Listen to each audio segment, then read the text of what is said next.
kampo ni dating Pangulong Gloria Macapagal Arroyo. Itutulog na sa Korte Suprema ang kanyang kasong plunder. Lalaking tumingin sa presidential convoy at tumapit sa sasakyan ng Pangulo kaninang madaling araw sa Maynila, arestado. Lola, patay matapos tumalon mula sa inohod ng jeep sa Quezon City.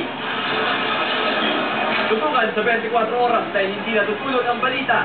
Mamaya pagkatapos ng Moon Embrace the Sun at bago ang aso ni San Roque.